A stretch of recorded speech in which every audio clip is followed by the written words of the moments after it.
I guess because something going on in the world today recently made me think of something.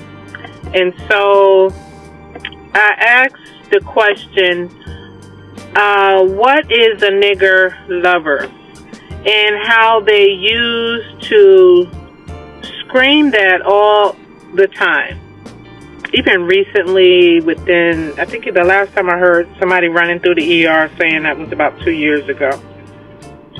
But I remember in college, when I was first got there as a freshman, the upperclassmen told us how to be careful because how bad it was, and they had sliced a white girl's neck from ear to ear and wrote on her book, Nigger Lover. And how can that still play out in today's world? And what are some things and some ways to get around that rather than continue to stay conformed to that? So some of the what I got back was a nigger lover is a racist slur historically used to threaten, shame, or punish non-black people who loved, supported, or even simply treated black people as fully human, especially in the context of abolition, civil rights, or interracial relationships.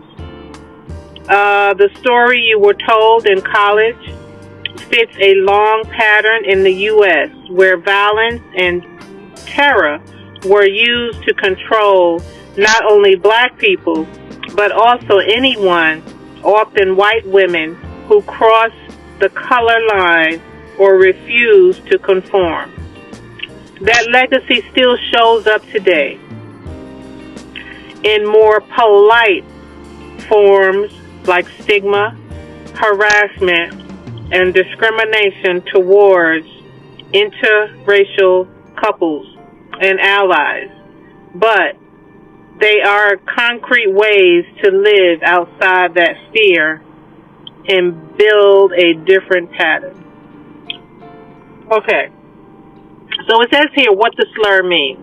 The phrase is an explicitly racist insult aimed at non-black people who are seen as too close to black people, whether romantically, politically, or socially. It has been used to mark white abolitionists, civil rights supporters, and interracial partners as race traitors, reinforcing white supremacy and punishing empathy and solidarity. I'm pausing right here and thinking how so much things are being exposed. That's it. That's all I'm gonna say right now. Historical violence behind these stories. For centuries, the U.S. used laws, lynching, and mob terror to control interracial relationships, especially between black men and white women, with accusations of race mixing, often used to justify horrific violence. Even rumors of interracial marriage or solidarity could trigger riots, arson, and killings. Black communities and interracial couples were frequently targeted as warnings to everyone else not to cross racial boundaries. Okay, so it says here how it shows up today. Over violence is less common now, although, violence is less common now, but interracial couples still report higher rates of discrimination, stress, and worse health outcomes than same-race white couples because of social stigma and hostility. Slurs may appear less in public, but the same logic shows up in subtler ways. Families disowning coworkers, making jokes, online harassment, or questioning someone's motives, to supporting Black people or speaking about racism, which that can be race within the race as well, on all levels, on many different levels. Ways to stop conforming to that fear: name the pattern. Recognize that the slur in the horror stories are tools of control meant to keep people in line with racist norms, not objective warnings about reality. Separating "this is dangerous for me to believe" from "this is dangerous for me to do" helps you make choices from values rather than inherited terror. Choose your value system consciously. Decide what matters more to you: safety through compliance with racist expectations, or integrity through treating people with full dignity and building relationships that are genuine. I don't know how it's killing people still today. When your values are explicit: equity, truth-telling, blah, blah, blah, blah, build safe community, use your voice strategically, speak up about racism where you realistically have some power, and back up at work, in content you create with friends rather than in spaces where you would complete protecting yourself while breaking the pattern. Assesses the real risk. There are contexts where people are still commit hate crimes and targeted harassment, so taking precautions: who you tell, where you go, how late you stay is not being scared. It's being strategic. Protect your mental health because discrimination and stigma increases stress and depression. Therapy, support groups, and grounding practices are not luxuries. They are part of surviving and thriving while you refuse to conform. That is it for now. Alright, peace. Some people that are older and getting ready to die and have lived their life, they don't mind speaking up. And then there's those that hold on to their beliefs, you can tell, until they die. And that's what they're going to believe. And they're not taking up for nobody that is not like them. But those that have a little compassion or empathy, and you realize they are not fake or have a mask on, and you'll know that the more you learn about personalities and behaviors during observation, when working with people, after a life that you have lived with observing personalities and behaviors and not getting wrapped up into that toxic positivity deal. Those are the people that you want to nurture and let them know you see who they are. You know who they are. And just like they defend you, when it comes time to defend them, you are there as well. I think that will help the way looking at some of this hateful, envious stuff, and to combat it, to get ahead of them, even though there are more positive people in the world than negative. but to even gain more of an impact with something like that. All right, I do want to add to this. I just made it home, and I was thinking as I was driving home, I wanted to add to this. And so that is, I was thinking as you begin to put your foot down in a stern manner, you also do not turn into the fake and phony. Some people that are older and getting ready to die and have lived their life, they don't mind speaking up only. And then there's those that are the same way, getting ready to die, have lived their life, but they will hold on to their beliefs until they die. And that, that's what they believe. And they're not taking up for nobody that is not like them or on the same mechanism of line, the ways that they think.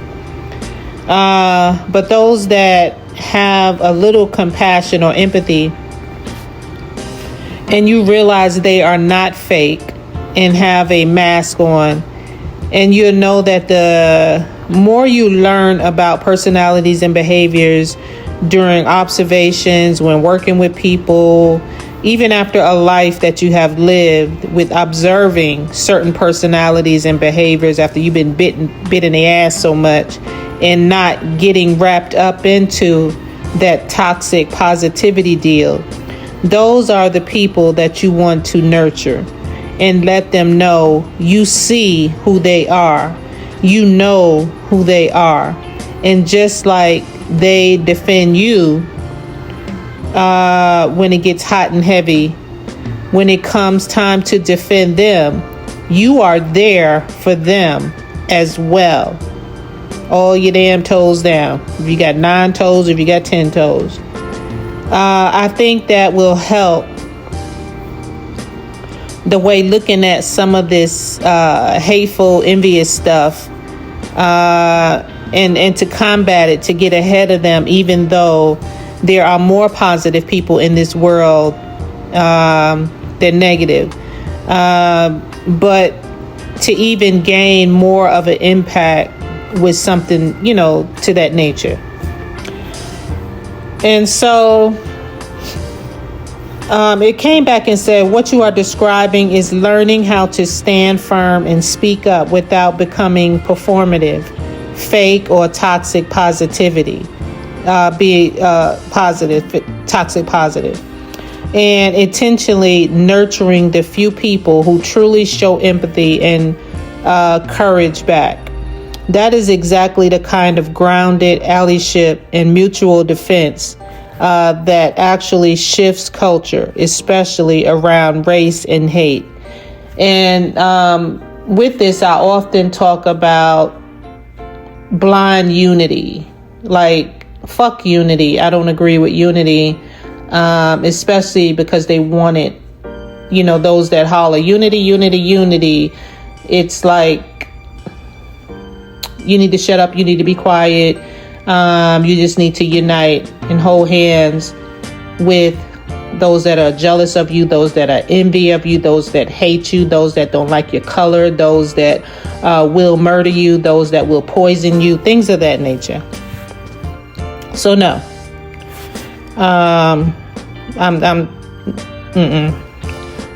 unity, nope, not blind unity, but unity in the way I'm trying to explain it here.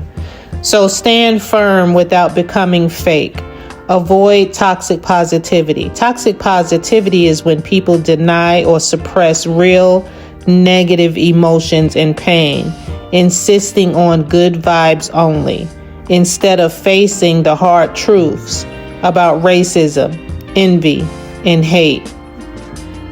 You keep it real by naming harm plainly, allowing anger, grief, and fear to exist, and then choosing value-based action instead of pretending it's all love when it's not. And then those that are little scary pussies saying, don't talk about this, don't talk about that, you biting the hand that feeds you, or you're not going to be blessed, or whatever, they're over you. They think they're so much better than you and over you that I don't want to get into that part right now. So watch to performative bravery. Some older or done with life people speak up suddenly, but it can be more about venting or shock value than about genuine care for others. Their behavior often doesn't include consistent action or protection. Real conviction shows up over time in patterns. How they treat people when nobody is watching, not just in one loud moment. Observing behavior across situations is a solid way to read personality and integrity. Spot the real ones through behavior. How to tell they are not wearing a mask. They show empathy and compassion, not just in words, but in small, repeated behaviors, checking on people after incidents, listening, adjusting their own behavior, and taking some risk socially to stand with others.